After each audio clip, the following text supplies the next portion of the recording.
Good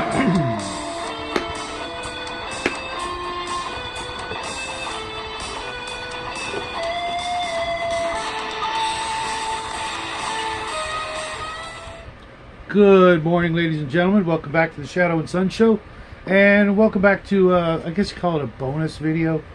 Hold on a second. I went looking and looking for my Gamma World Denizen box set, and I found it.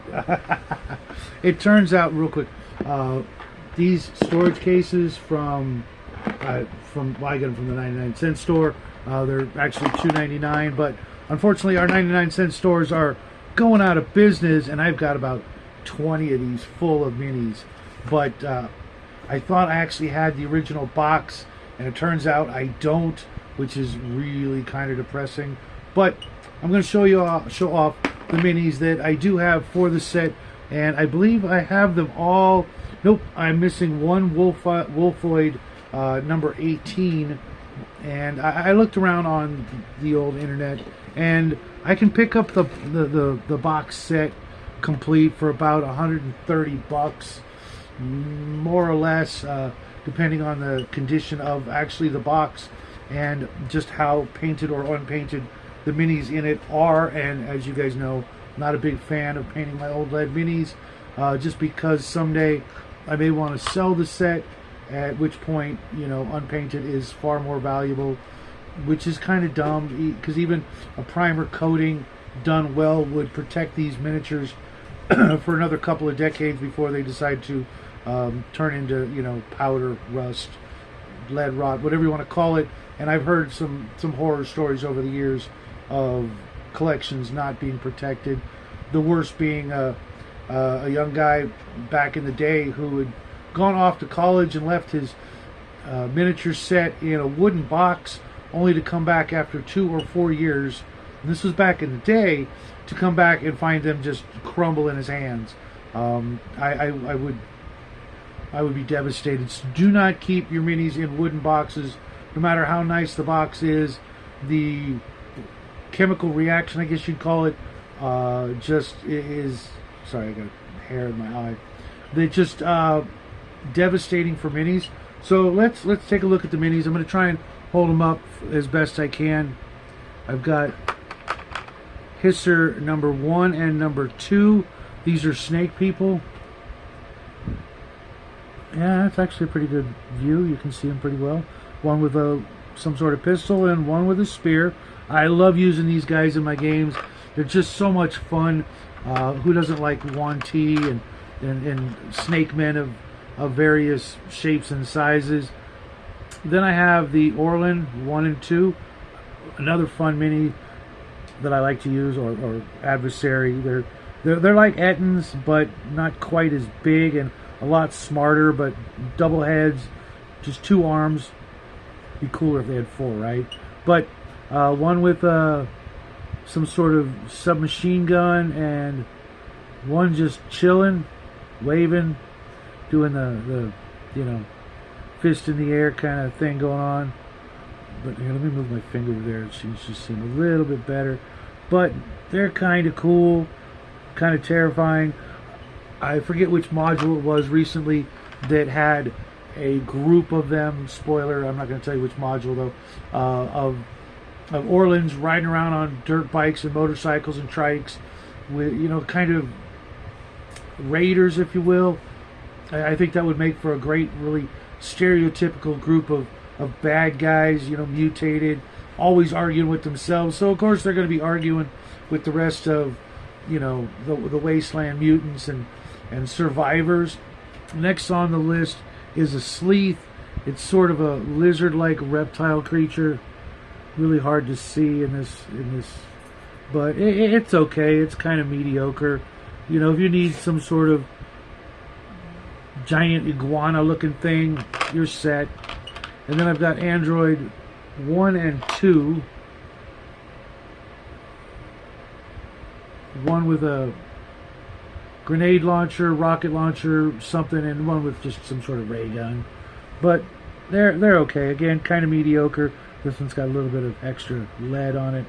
but they're not too shabby. I mean, if you had a bunch of them, it would it get the job done for the encounter.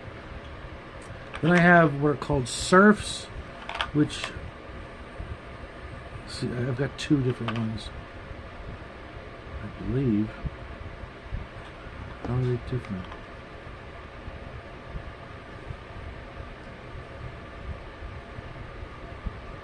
Really can't see how they're different.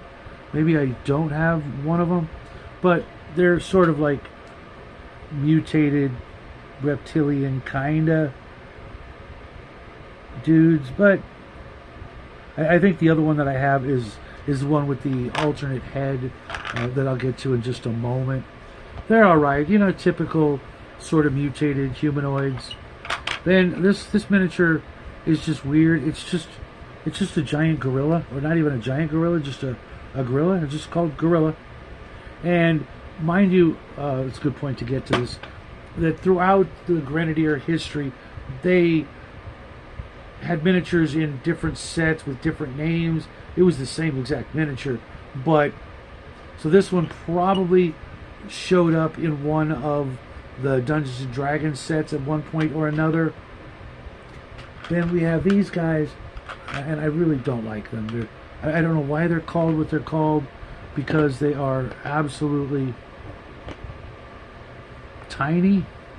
They're more like fairies or pixies, but they're about hobbit size. But as you may or may not be able to tell, they've got wings. So, and one's got a bow, one's got a spear. Just kind of goofy, but you know, definitely potentially hazardous to your health if you chew on them or if you encounter them.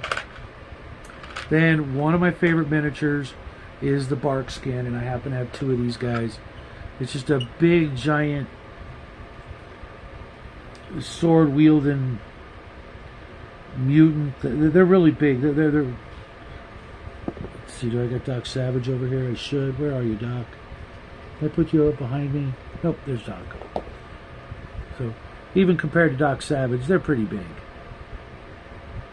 So, but it's a cool mini. It's not my favorite, but it's one of them. Then we got everybody's favorite bad guys, the Batters. Giant mutated badgers.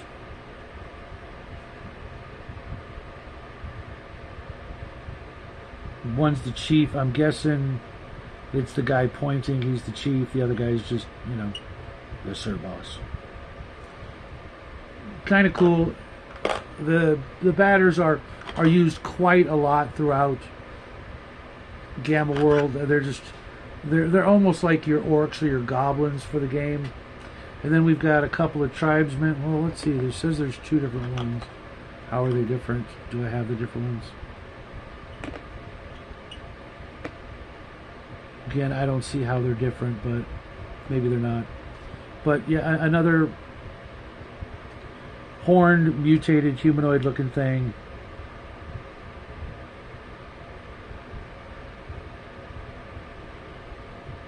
Nothing to write home about. Nothing spectacular. But that's the way it was back in the day. And these, I'm almost certain, also make an appearance in one of the other Dungeons and Dragons sets. And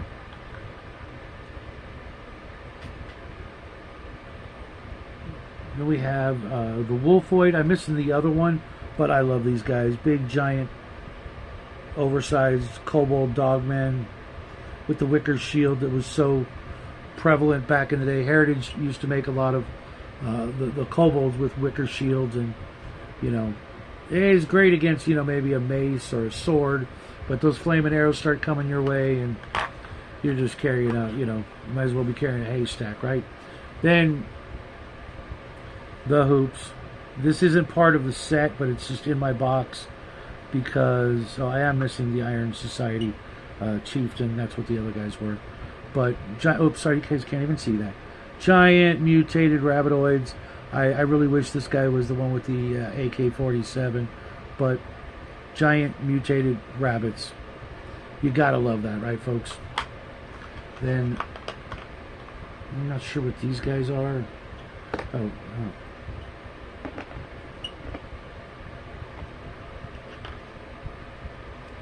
But these guys, when they're cleaned up, I should clean them up, but they're, I'll show you the painted one. Sort of mentat, sort of psychic looking alien weirdos. This one's painted, but definitely got a lot of use out of these guys back in the day. I don't know why this guy's in that set.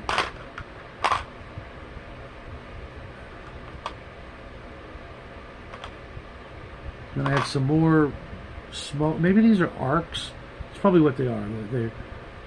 They're more like dogmen. Oops, bring that up there. More like dogmen than actual.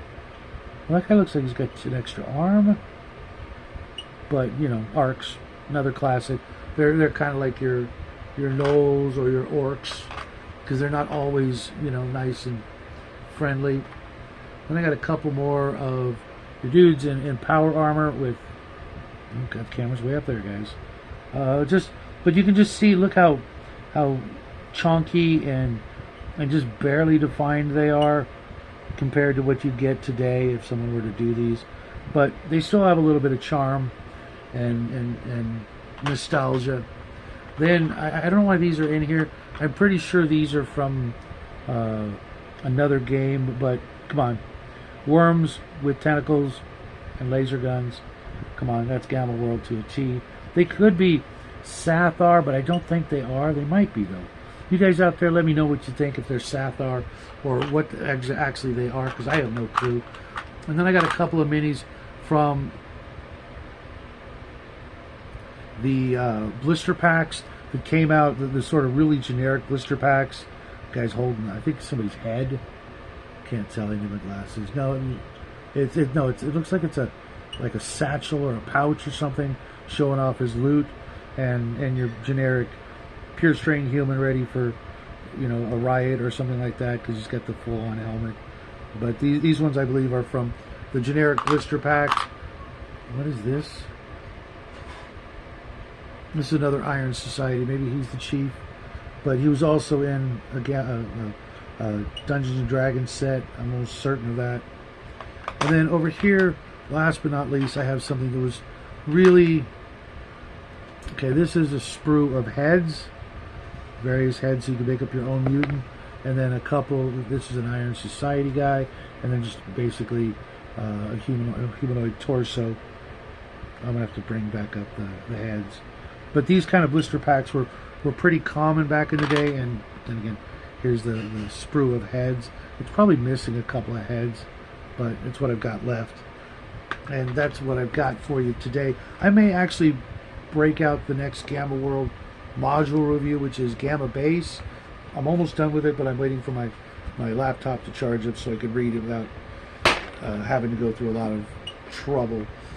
That's one of the problems with the PDFs, is you definitely have to enlarge them, and on Scrib there's a lot of ads, and it's annoying to try to read through it like you would, you know, pleasantly without the ads popping up and things like that. You just click on the X and they'll go away. Or you can download them, and I have not downloaded them just because I know if I downloaded them I'd put off picking up original copies or even reprint copies, which are far superior to reading it on Scrib. But if you just want to, you know, decide for yourself if you're going to pick up one of the modules, it's a great way. There's other websites out there in different formats to get almost all the Gamma World modules for free. You know, you could probably then just print them out on your home printer and, you know, just hole punch them, saddle stitch them, whatever you want to do for free, instead of paying the $8 to $10 plus, you know, double that for shipping these days. But I thought I would show these off and let me know, would you paint them? You know, I know a lot of you are going to say at least primer them, but I really, seeing as how I have at least twos of everything I just showed you, except for the hoop, which I need to get more rabbit people. Let's think. But would you paint them? Would you just leave them? Would you sell them? Would you buy them? Let me know in the comment section below. I'm going to go see if my devices are charged up so I can get back to reading, and if not, I'll be reading something else Gamma World related for the foreseeable future until I knock out all of the modules, and I am going to do a review of the 2 unreleased Gamma World modules. I guess there's only 2, Omega Factor and something underwaterish, which sounds like a whole lot of fun, provided you've got the scuba gear and everything you would need, unless you've got gills, of course, because after all, it is Gamma World. But there you go, folks. I will see you either later tonight or later this afternoon, because we are doing the paint and chill stream. No topic tonight, because why the hell? We don't need a topic. We don't need no stinking topics, right? We'll just paint, chill, relax. I will see you guys then. Until then, happy trails.